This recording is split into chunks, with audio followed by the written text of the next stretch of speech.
చూద్దాం. బాసర ఆలయ అభివృద్ధిపై సీఎం రేవంత్ రెడ్డి సమీక్ష. ఆలయ సమగ్ర అభివృద్ధికి సంబంధించి మాస్టర్ ప్లాన్పై సుదీర్ఘ చర్చ. ఇబ్రహీంపట్నం కేతనపల్లి మున్సిపాలిటీలో ఎన్నికల పూర్తి. చైర్మన్ పదవులు కైవసం చేసుకున్న బీఆర్ఎస్. సిద్దిపేట జిల్లా గజ్వేల్లో కేసీఆర్ క్యాంప్ కార్యాలయం ముట్టడి. అందుబాటులో ఉండని కేసీఆర్కు ఎమ్మెల్యేగా ఉండే హక్కు లేదని ఆంక్షలు. సిఐడి విచారణకు హాజరైన బీఆర్ఎస్ ఎమ్మెల్యే పాడి కౌశిక్ రెడ్డి కరీంనగర్ సిపిపై చేసిన వ్యాఖ్యలపై ఆరా తీస్తున్న దర్యాప్తు సంస్థ.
రాష్ట్రంలో వాయిదా పడుతూ వస్తున్న Ibrahimpatnam municipality chairman, vice chairman ఎన్నికల ప్రక్రియ పూర్తయింది. ఏప్రిల్ 4వ తేదీన జరిగిన ఈ ఎన్నికల్లో మున్సిపాలిటీ చైర్మన్ పదవిని బీఆర్ఎస్ కైవసం చేసుకుంది. ఆ పార్టీకి చెందిన టేకుల సుదర్శన్ రెడ్డి చైర్మన్గా ఎంపికయ్యారు. బీఆర్ఎస్ చైర్మన్ అభ్యర్థిగా సుదర్శన్ రెడ్డి, కాంగ్రెస్ చైర్మన్ అభ్యర్థిగా ఆకుల యాదగిరి పేరు ప్రతిపాదించగా బీఆర్ఎస్ అభ్యర్థి చైర్మన్గా ఎన్నికయ్యారు. మరోవైపు మంచిర్యాల జిల్లా కేతనపల్లి మున్సిపాలిటీ చైర్మన్ పదవిని కూడా బీఆర్ఎస్ పార్టీయే కైవసం చేసుకుంది. మున్సిపల్ చైర్మన్గా సంధ్యారాణి ఎన్నికయ్యారు. సిపిఐ మద్దతుతో చైర్మన్ పదవి దక్కించుకున్నారు. కాంగ్రెస్ కౌన్సిలర్లు చైర్మన్ అభ్యర్థి ఎన్నికకు దూరంగా ఉన్నారు.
రాష్ట్రంలోని ప్రముఖ పుణ్యక్షేత్రం బాసర జ్ఞాన సరస్వతి అమ్మవారి ఆలయ దశను మార్చేందుకు ప్రభుత్వం సిద్ధమైంది.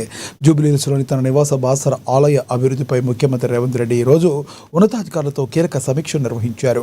ఆలయ పునర్నిర్మాణం, భక్తులకు కల్పించాల్సిన సౌకర్యాలు, మాస్టర్ ప్లాన్ రూపకల్పనపై సీఎం దిశానిర్దేశం చేశారు.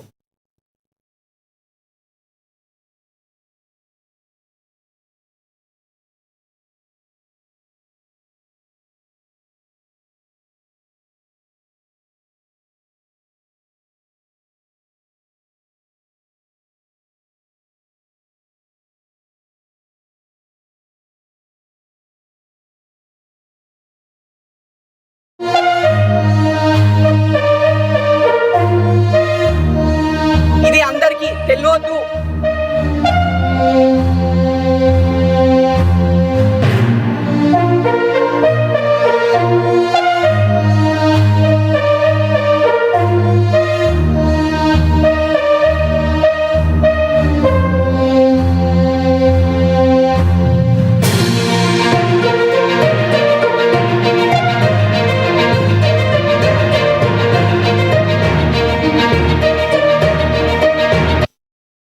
బ్రేకింగ్ న్యూస్ చూస్తున్నాం. సిద్దిపేట జిల్లా గజ్వేల్లో రాజకీయ వాతావరణం వేడెక్కింది. మాజీ సీఎం కేసీఆర్ నియోజకవర్గ ప్రజలకు అందుబాటులో ఉండడం లేదంటూ కాంగ్రెస్ పార్టీ శ్రేణులు తీవ్ర ఆగ్రహం వ్యక్తం చేశారు. జిల్లా కాంగ్రెస్ అధ్యక్షురాలు ఆంక్షారెడ్డి ఆధ్వర్యంలో గజ్వేల్లోని ఎమ్మెల్యే క్యాంప్ కార్యాలయాన్ని కాంగ్రెస్ కార్యకర్తలు ముట్టడించారు. ఈ క్రమంలో క్యాంప్ ఆఫీసులో ముఖ్యమంత్రి రేవంత్ రెడ్డి చిత్రపటాన్ని ఏర్పాటు చేసి బీఆర్ఎస్ ప్రభుత్వానికి వ్యతిరేకంగా నినాదాలు చేశారు. కేసీఆర్ ఎమ్మెల్యేగా ఉంటూ వేతనం తీసుకుంటూ అలవెన్సులు పొందుతున్నా ప్రజల సమస్యలను మాత్రం పట్టించుకోవడం లేదని వారు మండిపడ్డారు. నిరుపేదలకు అందాల్సిన కళ్యాణ్ లక్ష్మి, షాదీ ముబారక్ చెక్కులు పంపిణీ కాకపోవడానికి కేసీఆర్ గైర్హాజరయ్యే కారణమని ఆమె ఆరోపించారు. ఇదే సమయంలో కాంగ్రెస్ శ్రేణులు ఆఫీస్ ఫర్నిచర్ ధ్వంసం చేశారని బీఆర్ఎస్ నేతలు ఆరోపిస్తూ ఎదురుదాడికి దిగడంతో గజ్వేల్లో భారీగా పోలీసులు మోహరించారు.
తెలిస్తే కేసీఆర్ ని ఆల్రెడీ వదిలేసుకున్నారు.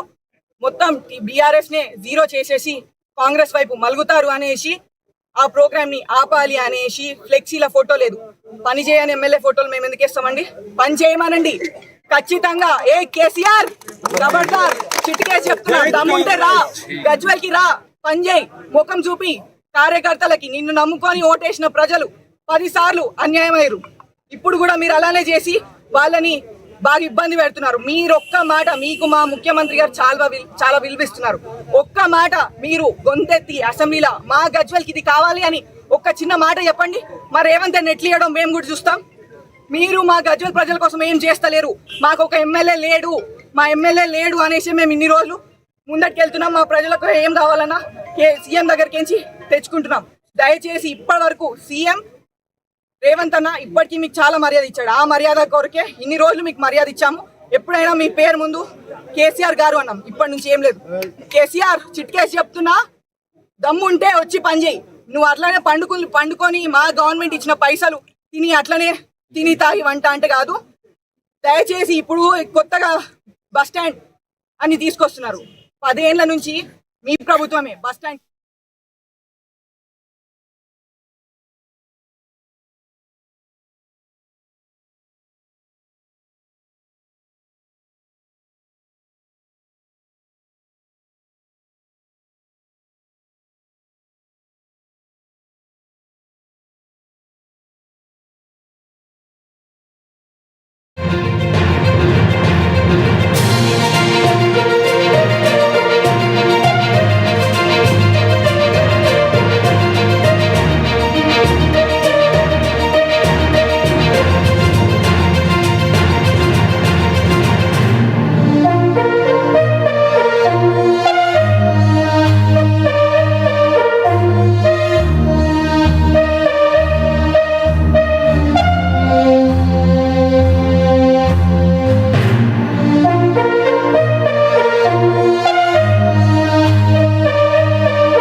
బ్రేకింగ్ న్యూస్ చూస్తున్నాం. బీఆర్ఎస్ ఎమ్మెల్యే పాడి కౌశిక్ రెడ్డి చిక్కుల్లో పడ్డారు.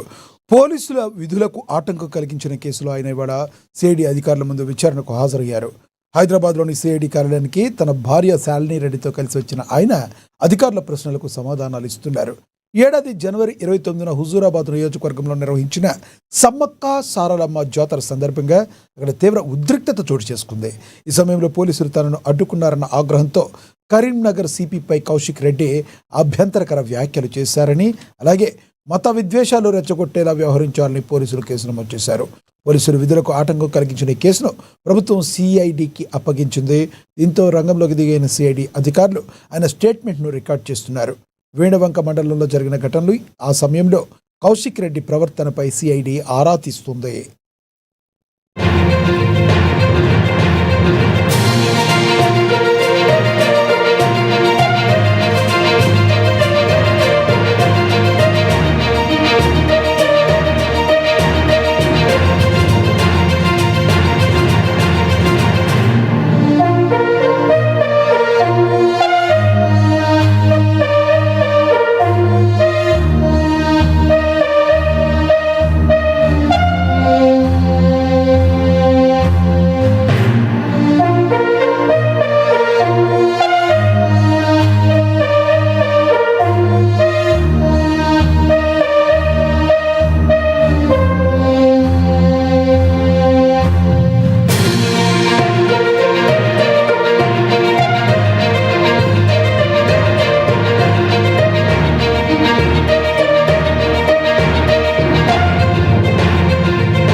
ఇద్దరం కూడా విచారణకు హాజరైతా ఉన్నాం. ఇది పూర్తి ఫాల్స్ కేస్. నేను ఖచ్చితంగా అక్కడికి పోయి వాళ్ళని కూడా తప్పకుండా పోలీసు వాళ్ళని కూడా తప్పకుండా నేను కూడా ప్రశ్నిస్తా. నేను కూడా అడిగిన జవాబులు వాళ్ళు కూడా చెప్పాలా. ఇది పూర్తిగా అక్రమ కేసు. దీనికి సిఐడికి దీనికి సంబంధం ఏమున్నది? ఒకటి, అసలు నా సతీమణికి నోటీస్ ఇవ్వాల్సినంత అవసరం ఏమున్నది? దీన్ని బట్టే ప్రజలందరూ కూడా అర్థం చేసుకోవచ్చు ఈ ప్రభుత్వం ఏ విధంగా నన్ను, నా కుటుంబ సభ్యుల్ని, మా బీఆర్ఎస్ పార్టీ కార్యకర్తలందరినీ కూడా ఏ విధంగా హరాస్మెంట్ చేస్తున్నారు అనేది మీకే స్వయంగా కనబడతా ఉన్నది. ఇలా అసలు మా బీఆర్ఎస్ పార్టీ కార్యకర్తలకు కూడా సిఐడి నోటీస్ ఇచ్చి పిలవాల్సినంత క్రైమ్ చేసింది ఏముందని చెప్పి నేను అడుగుతా ఉన్నాను. ఇక విచారణ అయిపోయిన తర్వాత తప్పకుండా మళ్ళీ వచ్చి డీటెయిల్ గా నేను కూడా మాట్లాడతా అని చెప్పి సందర్భంగా తెలియజేస్తాను. Thank you very much.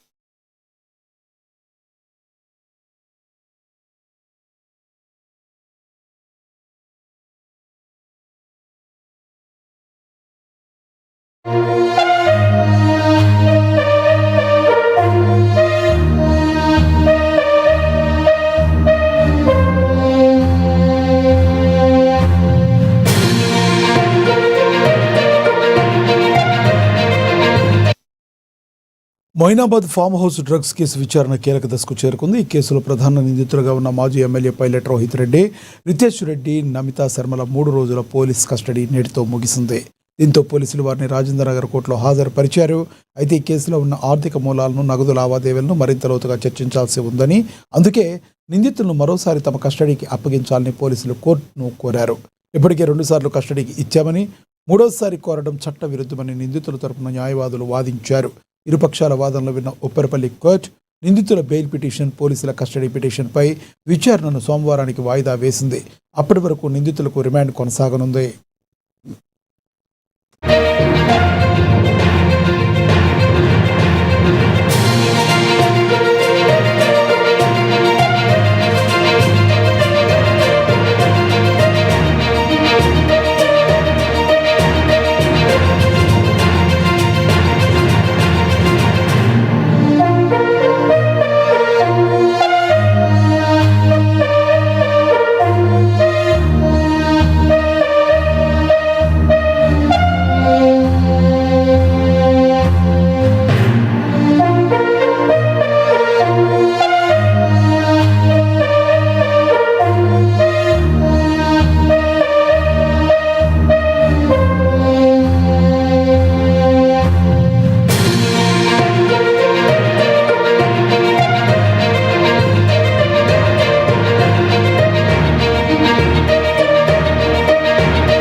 హైదరాబాద్లోని బాగ్ అంబర్పేట డివిజన్లో నిర్వహించిన విస్తృత స్థాయి సమావేశంలో బీజేపీ సీనియర్ నాయకులు కృష్ణగౌడ్ పాల్గొని కీలకమైన వ్యాఖ్యలు చేశారు. వచ్చే ఎన్నికల్లో జెహెచ్ఎంసీ బీజేపీ జెండా ఎగరేస్తామని ఆయన ధీమా వ్యక్తం చేశారు. ఈ కార్యక్రమానికి బీజేపీ రాష్ట్ర ప్రధాన కార్యదర్శి గౌతమ్ రావు ముఖ్య అతిథిగా విచ్చేశారు. పార్టీ బలోపేతం కోసం కార్యకర్తలు సైనికుల్లా పరిచయాలను పిలుపునిచ్చారు. ఇదే వేదికపై తనను బీజేపీ తెలంగాణ రాష్ట్ర కార్యదర్శిగా నియమించడం పట్ల కృష్ణగౌడ్ అధిష్టానానికి కృతజ్ఞతలు తెలుపుతూ పార్టీ నమ్మకాన్ని నిలబెట్టుకుంటానని స్పష్టం చేశారు. అనంతరం నూతనంగా నియమితులైన కృష్ణగౌడ్ను బీజేపీ నాయకులు కార్యకర్తలు శాలువాలతో ఘనంగా సత్కరించారు. నాకు ఈ అవకాశం రావడము, భారతీయ జనతా పార్టీ రాష్ట్ర కార్యవర్గ సభ్యునిగా ఈ కీలకమైన సందర్భంగా, ఈ కీలకమైన రోజులలో మరి నాకు వస్తుందని నేను అనుకోలేదు. అయినా కానీ కూడా ఇది చాలా క్లిష్ట పరిస్థితుల్లో ఉన్న సమయం. ఇది ఏది ఏమైనప్పటికీ కూడా నేను 77 నుంచి జనతా పార్టీ నుంచి పనిచేస్తున్నాను. 47 సంవత్సరాలు గడిచినప్పటికి కూడా నేను ఎప్పుడు కూడా పదవి రాలేదని ఆలోచించలేదు, బాధపడలేదు. ఎందుకంటే ఇది క్రికెట్ టీం లాంటిది. ఈ టీంలో ఎవరు ప్రెసిడెంట్ అవుతారో కూడా తెలియదు. మరి అలా సందర్భంగా బాగంబర్పేట నుంచి ఈ యొక్క మరి పదవి దక్కడము, ఇది పెద్ద నేను పదవి ఈ షాల్వలో అని నేను సంతోషపడతలేను. ఈ యొక్క టీంలో అనేకమైనటువంటి ప్రెసిడెంట్లు అయ్యారు, అన్నీ అయ్యారు. కాకపోతే మీరందరూ కూడా ఈ యొక్క మనమందరం కలిసి పదవి పక్కకు పెట్టండి, కలిసి కట్టుగా ఎవ్వరు ఏ పని చెప్పినా తప్పకుండా నేను భారతీయ జనతా పార్టీ కార్యకర్తగా పనిచేస్తాను. నేను ఇంత ముందు కూడా చెప్పాను, ఇది బాగంబర్పేట డివిజన్ భారతీయ జనతా పార్టీకి కంచుకోట లాంటిది, గుండెకాయ లాంటిది. ఈ గుండెకాయను ఎవ్వరు నిలబడ్డా రంగారెడ్డి జిల్లా రాజేంద్ర నగర్లోని హైదర్గూడలో హిందూ సమాజం గర్జించింది. రాష్ట్రీయ స్వయం సేవక్ సంఘ్ 100 సంవత్సరాల ప్రస్థానాన్ని పురస్కరించుకుని నిర్వహించిన హిందూ సమ్మేళనం అత్యంత వైభవంగా సాగింది. హిందూ సమాజంలో చైతన్యం నింపడమే లక్ష్యంగా జరిగిన ఈ కార్యక్రమానికి వేలాది మంది భక్తులు తరలివచ్చారు. సభలో ఉప్పలంచ మల్లికార్జున్, ఎం విశ్వనాథ్ శర్మ, హైకోర్టు న్యాయవాది మోనికా సుంకర ముఖ్య అతిథులుగా పాల్గొన్నారు. హిందువుగా జీవించు, హిందువుగానే గర్వించు అనే నినాదంతో హిందూ బంధువులందరినీ ఏకం చేసే దిశగా వక్తలు ప్రసంగించారు. జ్యోతిరాధర్మసప్రకాశాధీమహే సుష్ఠువాస్తు రవిః విషేవధం విధాయో.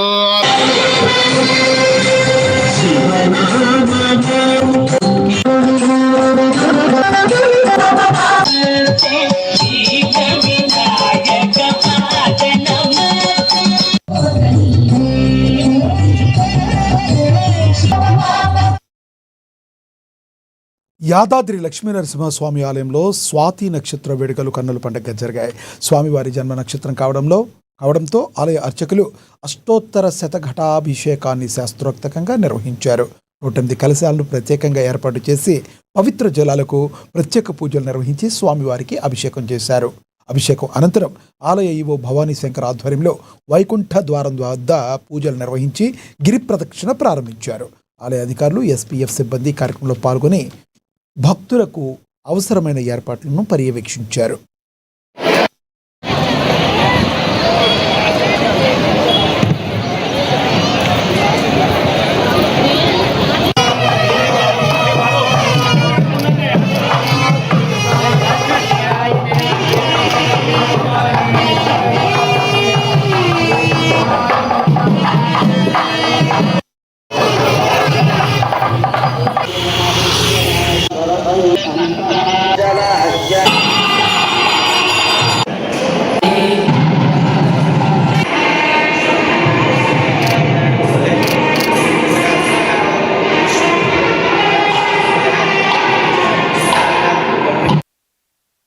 కాకినాడ జిల్లా పిఠాపురం నియోజకవర్గంలో మాజీ ఎమ్మెల్యే వర్మ పర్యటించారు. నియోజకవర్గంలోని పలు గ్రామాలకు చెందిన బాధితులకు ముఖ్యమంత్రి సహాయ నిధి ద్వారా మంజూరైన చెక్కులను ఆయన అందించారు. ముందుగా పిఠాపురం టౌన్లోని 12వ వార్డులో పర్యటించిన ఆయన గౌతు లక్ష్మీ గణపతికి చెక్కు అందించారు. అనంతరం అమీనాబాద్కు చెందిన వీర వెంకట సత్యనారాయణ, పొన్నాడకు చెందిన సోమలరాజు, మూలపేటకు చెందిన రాజేష్లకు మొత్తంగా 4 లక్షల విలువైన చెక్కులను అందించారు. సీఎం చంద్రబాబు నాయుడు ఎన్నికల్లో ఇచ్చిన మాట ప్రకారం ప్రతి ఇంటికి పెద్ద కొడుకులాగా నిలబడుతున్నానని చెప్పుకొచ్చారు.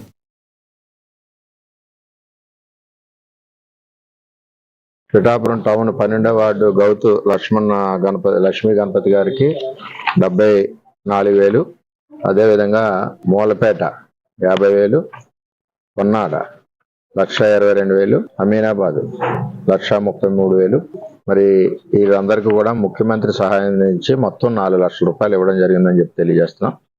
గౌరవ ముఖ్యమంత్రి చంద్రబాబు నాయుడు గారు ఇంటికి పెద్ద కొడుకుగా ఉంటాను, ఎవరికి ఆరోగ్య సమస్యలు వచ్చినా నేను అండగా నిలబడతానని తెలియజేశారు. అదేవిధంగా మరి ముఖ్యమంత్రి సహాయ నిధి నుంచి నియోజకవర్గంలో 4 లక్షల రూపాయలు ఇచ్చినందుకు వారికి ధన్యవాదాలు తెలియజేస్తాను. టీటీడీ చైర్మన్ బీఆర్ నాయుడుకు వ్యతిరేకంగా కాకినాడ జిల్లా తునిలో వైసీపీ శ్రేణులు గళమెత్తారు. బీఆర్ నాయుడును వెంటనే పదవి నుంచి తొలగించాలని డిమాండ్ చేస్తూ తుని నియోజకవర్గం పాతకొట్టం సీతారామాలయంలో వైసీపీ నాయకులు కార్యకర్తలు ప్రత్యేక పూజలు నిర్వహించారు. హిందూ ధర్మ పవిత్రతను కాపాడాల్సిన పదవిలో ఉండి అనైక్యత కార్యక్రమాలకు పాల్పడుతున్న వ్యక్తికి ఆ సీట్లో ఉండే అర్హత లేదని వారు చెప్పారు.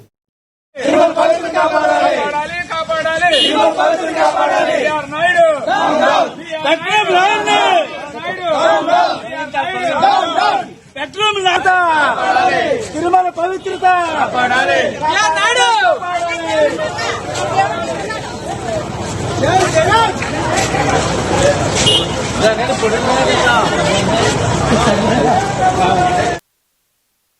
కామారెడ్డి జిల్లా రామారెడ్డి మండలం మద్దికుంట గ్రామంలో దొంగలు బీభత్సాన్ని సృష్టించారు. తాళం వేసి ఉన్న ఇంట్లోకి చొరబడి భారీగా నగలను ఎత్తుకెళ్లారు. గ్రామానికి చెందిన ఓరుగంటి రాజు కుటుంబ సభ్యులతో కలిసి కామారెడ్డిలోని మైసమ్మ గుడికి వెళ్లిన సమయంలో ఈ సంఘటన చోటు చేసుకుంది. బాధితులు సాయంత్రం తిరిగి వచ్చేసరికి ఇంటి తాళాలు పగలగొట్టి ఉండడంతో షాక్కు గురయ్యారు. లోపలికి వెళ్లి చూడగా బీరువాలోని 3.5 తులాల బంగారం, 15 తులాల వెండితో పాటుగా 1,00,000 రూపాయల నగదును మాయమైనట్లుగా గుర్తించారు. వెంటనే బాధితులు పోలీసులకు సమాచారం ఇచ్చారు. సీసీ కెమెరాల దృశ్యాలను విశ్లేషిస్తున్నామని, నిందితులను త్వరలోనే పట్టుకుంటామని ఎస్ఐ తెలియజేశారు.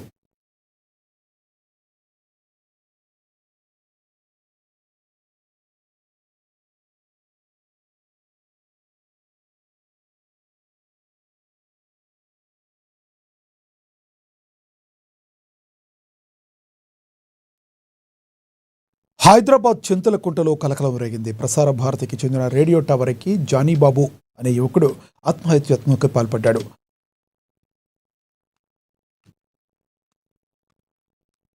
అటు గ్యాస్ ధరల లభ్యతపై ఇబ్బందులు పడుతున్నానని, నేరుగా సీఎం రేవంత్ రెడ్డితో మాట్లాడితేనే కిందకు దిగుతానని స్పష్టం చేశాడు. స్వయంగా 100కి డయల్ చేసి టవర్ ఎక్కినట్లు పోలీసులకు సమాచారం ఇచ్చాడు. ఘటనా స్థలానికి చేరుకున్న పోలీసులు, హైడ్రా ఫైర్ సిబ్బంది యువకుడికి కిందకు దించే ప్రయత్నం చేస్తున్నారు.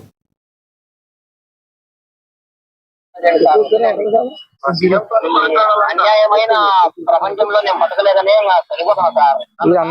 సార్ నాకు లక్ష ఉంది సార్. సార్ నాకు లక్ష ఉంది సార్. ఆ లక్షతో నన్ను కరెంట్లో కలిపి సార్. ప్లీజ్ సార్, మీ కాలం ఉంటుంది సార్. సరే కిందికి రా జానీ, నువ్వు కిందికి వస్తేనే గా నీ సమస్యను పరిష్కరించేది. కిందికి రాను, కిందికి రా. కరెంట్లో కలిపి సార్. Please sir. అదే జానీ, కిందికి రా. నీకేం కావాలో అన్ని నీకు నీ సమస్య అనేది పరిష్కరిద్దాము. సార్ దగ్గర కూడా తీసుకుపోయి కల్పిద్దాము. నువ్వైతే కిందికి రా, ఎందుకన్నా కిందికి రా.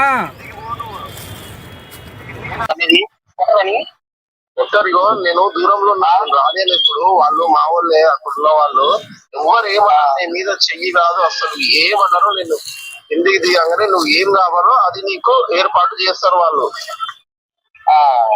అస్సలు కొట్టరు. ఏమో సార్, నా దాంట్లో ఛార్జింగ్ 7 ఉంది సార్. అయిపోయింది.